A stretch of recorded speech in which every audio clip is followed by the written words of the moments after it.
Hello, I didn't see you there. Well, I guess if you have a few minutes, free, we can talk about Colombia.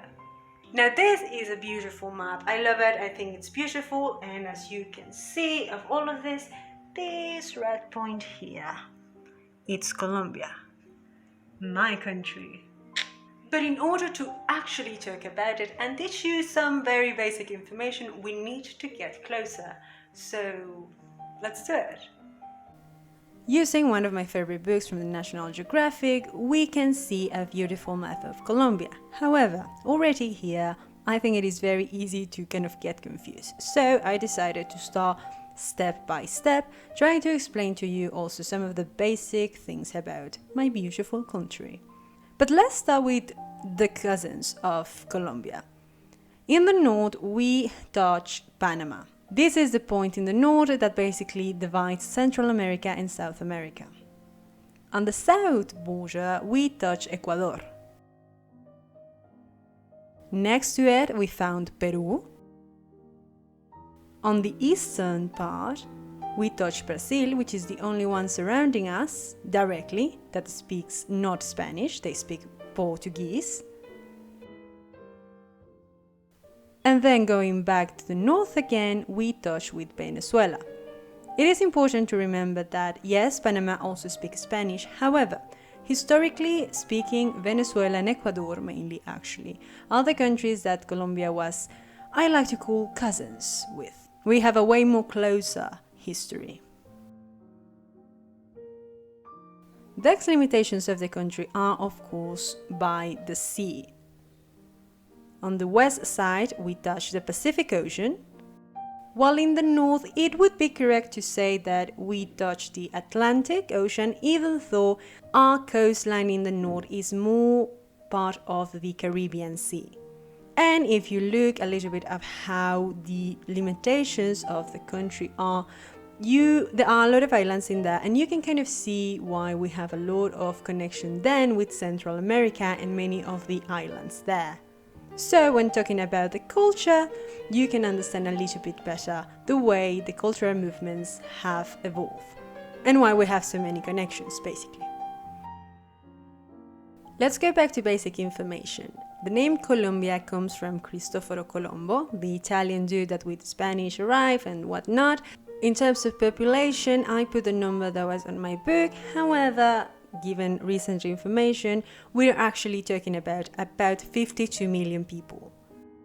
Taking a look at the escudo of Colombia, we can note a lot of the details and a lot of the important information that we Colombians have and that we are proud of. As you can see, the symbol also has the flag of the country that is made out of 3 colors. The first one, yellow, it's representative of, yes, gold, but it is more representative of the riches of the country. In the upper part of the symbol, you can see there are 2 containers, I guess we can call them that, one of which has gold and the other has fruit and vegetables. The blue color is representative of the water resources. Both the inner resources, because there are a lot of lagoons and lakes and rivers, but mainly also the particular geographic position that, as you can see in the bottom part of the symbol, touches both oceans. And finally, the red color that represents the blood. This mainly in connection with the blood that it was spilled by those who fight for independence. Now, the original symbol was now given to the main city, which is Bogota, the capital, and then they made the most recent one, which is this one. Now, the Latin phrase in the upper part says freedom and order. One particular thing about Colombia is that we're also particularly proud of our national anthem. It is usually actually played in the morning and in the afternoon, every day, especially on the radio. And the name is O Gloria Inmarcesible. The music was made by Oreste Sindici, who was Italian, and the lyrics were written by Rafael Núñez. The first time it was played, it was in 1887. However, it was officially made the national anthem in 1920. It is said to be one of the most prettier national anthems. I think it's alright, isn't it? Our national flower is the orchidea. and it was chosen as national flower in 1936. Then I put the Latin name just to make it a bit more fancy. We also have an official national tree, which is La Palma de Cera del Quindío. This is a tree that is found particularly in the zone of the Andes. It is particular because of how strong it is, and as well because it is very everlasting. And is also extremely tall, reaching even 70 meters tall. It was chosen as national tree in 1949, officially adopted as a symbol of the country in 1985. And of course we also have an official bird, which is El Cóndor Andino. Talking about the symbols, it is important, and I think it's a great segue to something that I have noted a few times already, which is Los Andes, la Cordillera de los Andes. The various geographical aspects of a country are very telling of many things. So I wanted to point out this by adding the Cordillera. Now, we talk in very generic terms as one thing. However, it is actually divided into three: Oriental one, the Central one, and the Occidental one. West, Center, and East, if you wish as well. It's okay. As well as the mountains, another thing that we are very proud of, and again you can see it in the flag, it's our water resources. There are a lot of lakes and rivers in our country, and we love to visit them. In this map, I point out the main rivers of the country, and as you can see, they stop at the limits of the country. However, you need to take into account that often not these also go into the countries that are surrounding Colombia.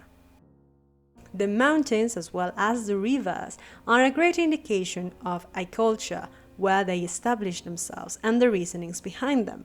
You will usually find the main cities in positions where they have access to good water resources. And I'm placing the names because this is something that is going to come out later when we start naming some of the areas of the country. One last map that I'm going to talk about today is the region. Colombia is divided into regions. The most simple, first off division of the country. The reasoning behind these divisions can change depending on the country. For example, in countries like Italy, this division is very simply geographic. You have the north, the center, and the south. Interesting enough, our northern region, actually it's a bit of a messy thing in Colombia because some people add to it the islands, while other people feel that the islands of the country should be a separated region. So you could say that we have 5 regions in Colombia, or you could also say there are 6 regions. Again, it's very dependent of the person sometimes.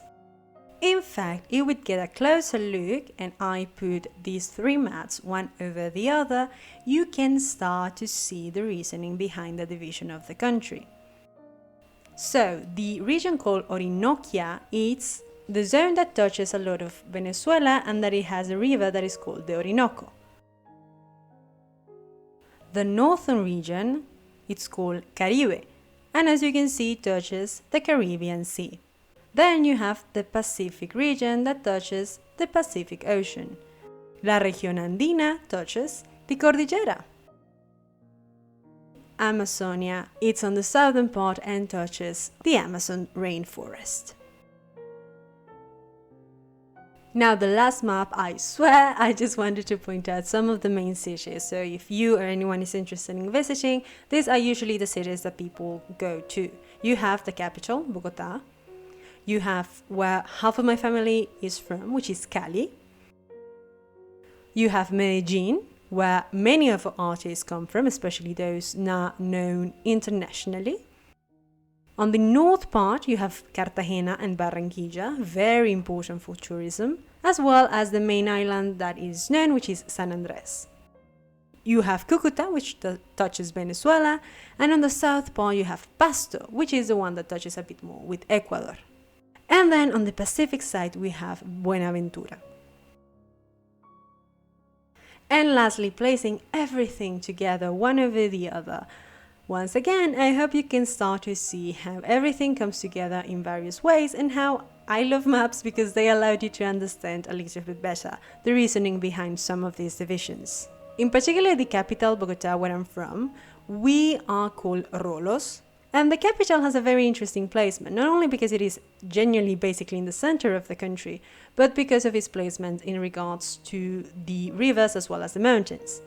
As you can see, it is surrounded by some of the nice rivers and there are lakes surrounding it. And then if you go to see the mountains, you see how it is basically part of the Andes.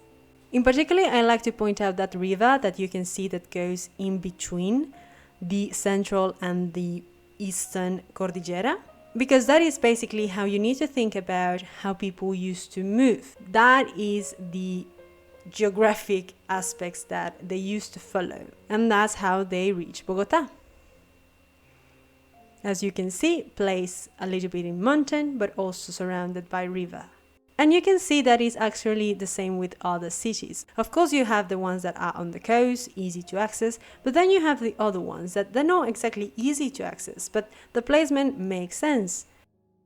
So yes, this was the basic information of my beautiful country, Colombia. Hopefully it was not too complicated and hopefully you learned something or, are aware of some particular things about my country. In any case, have a nice day. Bye bye.